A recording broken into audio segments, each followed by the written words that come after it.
Welcome to this explainer. Today, we're breaking down a phenomenon that has puzzled historians and everyday citizens alike. Why do the world's most advanced, heavily funded nations so often stumble when it comes to military strategy? You know, we usually think of wars being won or lost by troops, tanks, and technology. But today, we're going to see how these outcomes are actually driven by hidden psychological and political forces that operate far, far away from the front lines. So let's dive right into this really profound question. When a superpower fails to achieve its goals, our first instinct is usually to blame tactical errors on the ground. But the research we're looking at today, it tells a completely different story. We have to look past the battlefields and into the boardrooms, the Oval Offices, and the halls of Parliament, because that is where the real failures originate. Here is our roadmap for today. We'll be walking through 5 structural traps: policy versus strategy, the domestic politics trap, strategic narcissism and empathy, the sunk cost fallacy, and finally, aligning for the future. All right, kicking things off with Section 1, Policy versus Strategy, the apex of security. To really get why national security fractures, we've got to cut through some of the military jargon and stop conflating two very different concepts. Policy is simply the what. It's the political objective or the national priorities of a country. Strategy, on the other hand, is the how, the tangible, real-world execution of those goals. When these two aren't strictly aligned, you get military actions that completely miss the ultimate political mark. Strategy really boils down to a pretty simple formula. It's about linking the ends, which are your objectives, the ways, which are your courses of action, and the means, which are your available resources. If your policy dictates an end, but you literally don't have the ways or means to achieve it, well, your strategy is doomed from the start. Unfortunately, at the highest national levels, this vital framework often gets blurred. This is perfectly captured in a research brief from the Australian National Centre for Ocean Resources and Security. They point out that there absolutely must be a coherent connection between the goals sought and the means available. Look, a tactical error on the battlefield can usually be corrected, right?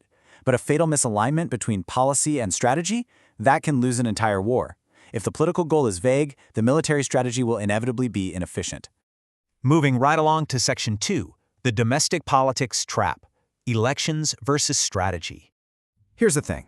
Even with a perfect strategy, the political calendar heavily dictates military action.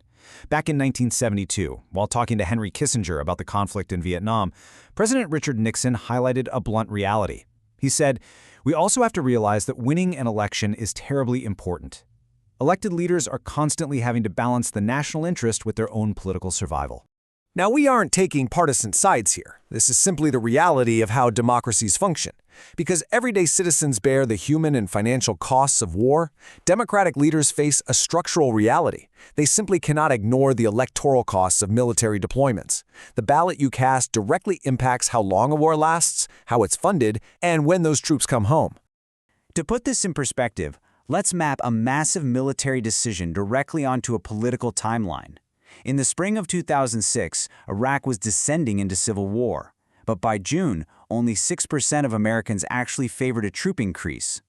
So, with the U.S. midterm elections looming in November, President George W. Bush delayed the critical decision to surge troops. It wasn't until January 2007, safely after the elections were over, that the 30,000 troop surge was finally announced. Electoral pressures literally delayed military strategy by over half a year. And we see this across the entire political spectrum. In 2011, President Barack Obama's administration was debating keeping a follow-on force in Iraq for counterterrorism. However, those plans were heavily influenced and ultimately whittled down by the political need to fulfill a campaign pledge ahead of the 2012 presidential election. Consequently, all troops were withdrawn. Critics argue that this political screening process left a security vacuum that allowed for the emergence of ISIS. Okay, on to Section 3, Strategic Narcissism and Empathy, the psychological blind spots. Beyond the ballot box, there's a huge psychological force at play in defense planning. Military thinkers like retired Lieutenant General H.R. McMaster identify a massive vulnerability known as strategic narcissism. This is the tendency to define challenges to national security as we would like them to be, ignoring the agency that others have over the future. It's this arrogant assumption that our adversaries, like the Chinese Communist Party or Russian leadership, only react to our policies, rather than having their own distinct aspirations, ideologies, and histories. So, to survive in a complex world, we absolutely must abandon this narcissism. We have to stop assuming the world operates exactly as we prefer and instead practice strategic empathy. Now, to be clear, this doesn't mean sympathizing with an enemy. It means viewing challenges from their perspective to truly understand the ideology and fears that are driving them. Because when leaders give in to strategic narcissism, the flaws are just glaring. It leads to this false belief that high-tech warfare will automatically be easy, what some folks call a revolution in military affairs. It leads to assuming our adversary's aggression is just a reaction to us.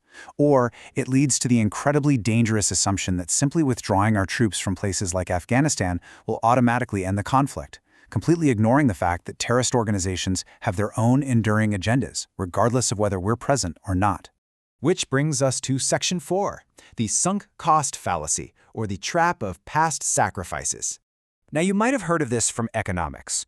A sunk cost is simply an outlay that you can never recoup once it's made. Because it is gone forever, it should never ever factor into a logical future decision. You should only be making decisions based on future costs and future benefits. Think of it like this. Imagine you're walking to a store a mile away. Halfway there, you realize you forgot your wallet. You wouldn't say, "Well, I've already walked this far, I might as well keep going." That makes no sense, right? You can't get those footsteps back, and continuing to walk away from your wallet isn't going to help you buy anything. You turn around. But in the context of war, this economic concept takes a deeply, deeply tragic turn. We've all heard this argument. Do you want their deaths to mean nothing? It relies on the incredibly powerful emotional urge to keep sending more troops, simply so previous casualties weren't in vain. And as the economic research points out, this poses a truly devastating question to those who use that logic. Imagine having to look a grieving mother, let's call her Mrs. Smith, in the eye, and say that her son had to die in an unwinnable war simply because someone else's son died 10 years ago and we didn't want it to feel meaningless. The cost of continuing a flawed strategy isn't just footsteps or money, it's human beings. Finally, Section 5, aligning for the future. How we actually overcome these traps? Overcoming these powerful, invisible forces, whether we're talking about domestic politics, narcissism, or emotional fallacies, is incredibly difficult. But the path forward is clear. Leaders must ensure strict alignment between the political what and the military how. Military advisors need to give civilian leaders dynamic options that actually account for political constraints. We have to apply true strategic empathy, and above all, leaders must find the courage to ignore sunk costs when evaluating the viability of an ongoing conflict. Knowing everything we now know about the pressures of the ballot box and the flaws of human psychology, I want to leave you with this provocative thought. Can democracies ever truly separate the politics of getting reelected from the strategies of staying safe? Keep that question in mind as we continue to watch the high-stakes balancing act of our elected leaders on the global stage. Thank you so much for joining me for this explainer, and remember to keep questioning the forces behind the headlines.